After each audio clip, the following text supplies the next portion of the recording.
दिल्ली के major Dhyanchand stadium में जनजातीय गौरव, जनजातीय परंपरा को दिखाने वाला यह महोत्सव आयोजित किया जा रहा है।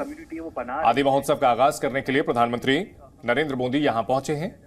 उनके साथ जनजातीय मामलों के मंत्री अर्जुन मुंडा भी दिख रहे हैं।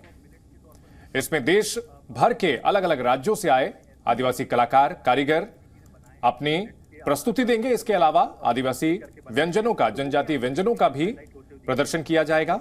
जनजातीय मंत्रालय ने इसका आयोजन किया है। प्रधानमंत्री खुद यहां पहुंचे हैं उद्घाटन करने के लिए। आपको रोकना चाहूंगी, अपने दर्शकों को बताएं कि अभी कुछ देर पहले इसमें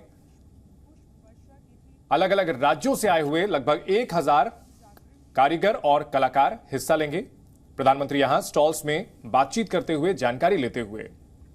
तो आप सीधी तस्वीरें इस वक्त देख रहे हैं, जो भी प्रदर्शनी वहां पर लगी है। सबसे पहले आप देखिए, ये स्वागत सेरेमनी होती है एक तरह से, और जब रिबन कटिंग सेरेमनी के बाद प्रधानमंत्री ने जब प्रवेश किया इस महोत्सव में, जितनी भी एग्जीबिशंस वहां पर थी, प्रदर्शनी वहां पर थी, क्योंकि जनजातीय मंत्रालय की तरफ से इसकी शुरुआत की गई है और आदिवासी संस्कृति, सभ्यता की झलक यहां पर देखने को मिलती है। चाहे वहां के व्यंजन हो, वहां का पहनावा हो, सब कुछ हैंडमेड होता है और उसी को लेकर प्रधानमंत्री लगातार इसे बढ़ावा देते रहे हैं। और जो न्यू इंडिया का नारा प्रधानमंत्री ने दिया था, उसमें इसकी बहुत महत्वपूर्ण भूमिका रही है। कई मंचों पर प्रधानमंत्री ने इस बात का जिक्र किया। और जब मोटे अनाज की बात आती है, अब से कुछ समय पहले एक प्रधानमंत्री बड़े मंच से इस बात का जिक्र कर चुके हैं कि वो समय वापस लौट आया है कि जब मोटा अनाज सेहत के लिए बहुत फायदेमंद होता था। इससे हम कैसे पीछे हटे, और अब वो दौर आ गया है कि न केवल भारत में बल्कि विदेश में भी मोटे अनाज को प्राथमिकता दी जाती है। और ये वो वक्त है जब इसे लेकर हमें एक बहुत बड़ा कदम उठाना होगा, जो हमारी अर्थव्यवस्था के लिए भी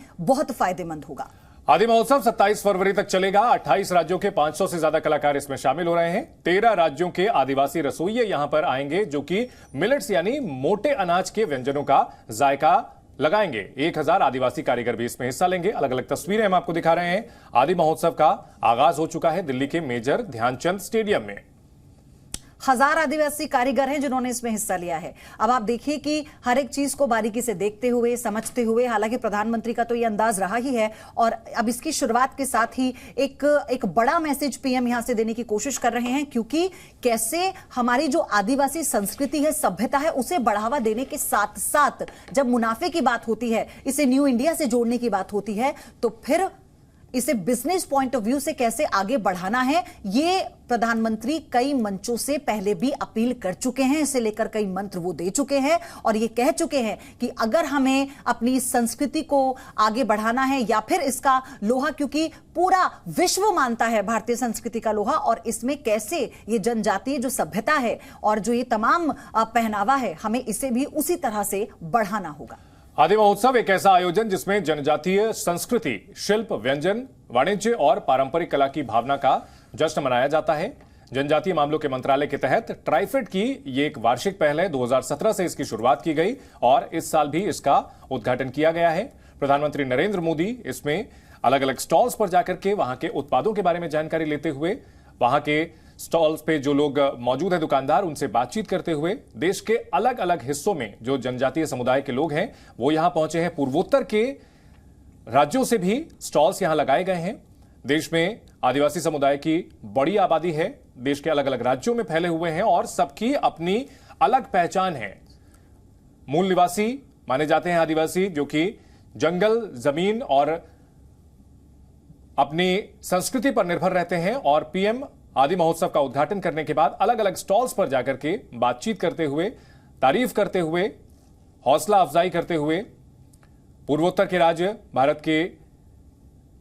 भारत सरकार की ओर से काफी ध्यान दिया जा रहा है पूर्वोत्तर की संस्कृति को बढ़ावा देने के लिए। और स्टॉल्स पर प्रधानमंत्री को अपने बीच पाकर के दुकानदार भी काफी खुश नजर आ रहे हैं। 1000 आदिवासी कारीगर यहां पहुंचे हैं। न सिर्फ आदिवासी जो संस्कृति होती है उसकी झलक देखने को मिल रही है, बल्कि उनके खान पान का भी यहां पर लुत्फ उठाने का मौका लोगों को मिल सकता है। तो आपको याद होगा कि माइक्रोसॉफ्ट के फाउंडर बिल गेट्स का एक वीडियो सोशल मीडिया पे अभी कुछ समय पहले वायरल हुआ था, जिसमें वो बिहारी स्टाइल में रोटी बनाते हुए दिख रहे थे। उसी वीडियो को पीएम मोदी ने शेयर कर लिखा था कि शानदार बिल गेट्स, भारत में लेटेस्ट ट्रेंड मिलेट्स यानी मोटे अनाज का है और ये काफी पौष्टिक होता है। और उस वक्त ये चर्चा हुई थी कि देखिए एक नई शुरुआत है, और प्रधानमंत्री का उनका ये वीडियो ट्वीट करना भी ये बता रहा था कि एक नई दिशा में जाने की अपील, ये आह्वान प्रधानमंत्री ने किया था, क्योंकि उन्होंने इसके फायदे बताए थे। और जैसा बार बार मैं आपसे जिक्र कर रही थी, इससे पहले भी प्रधानमंत्री कई मंचों पर मोटे अनाज के फायदे गिनवा चुके हैं। वो ये कह चुके हैं कि हमें फिर से उस और लौटना होगा, क्योंकि अब जिस तरह का खान पान है और इसमें जो बदलाव आ रहा है, और न केवल देश में, हमारे देश में, बल्कि विदेश में इसकी डिमांड जो ज्यादा बढ़ रही है, इस दिशा में अब भारत और आगे तेजी से बढ़ रहा है। और मोटे अनाज से कई व्यंजन तैयार हो सकते हैं, उसकी झलक आज यहां देखने को मिलेगी। जिन व्यंजनों का हम जिक्र कर रहे हैं मोटे अनाज से, उसके फायदे क्या होते हैं, क्यों उसे पौष्टिक आहार कहा जाता है।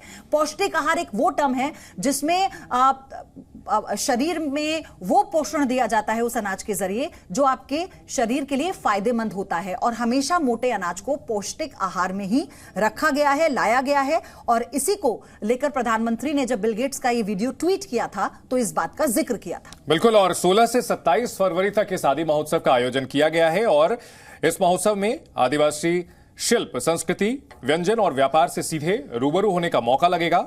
इसमें 11 दिवसीय मेले में 28 राज्यों के लगभग 500 आदिवासी कारीगर और कलाकार शामिल होंगे, जबकि 13 राज्यों के आदिवासी रसोइये मिलेट्स में जायके का जो तड़का लगाएंगे। इसमें पयोधी, रागी का हलवा, कोदो की खीर, मांडिया सूप, रागी बड़ा, बाजरे की रोटी, बाजरे का चूरमा, कबाब रोगन जोश, मड़ुआ की रोटी और तमाम ऐसे चीजें हैं जो कि जनजातीय ही नहीं बल्कि भारत में पुराने समय से खाया जाता रहा है, जिसे लेकिन हाल के दिनों में लोग भूल गए थे, उन्हें फिर से मशहूर किया जा रहा है।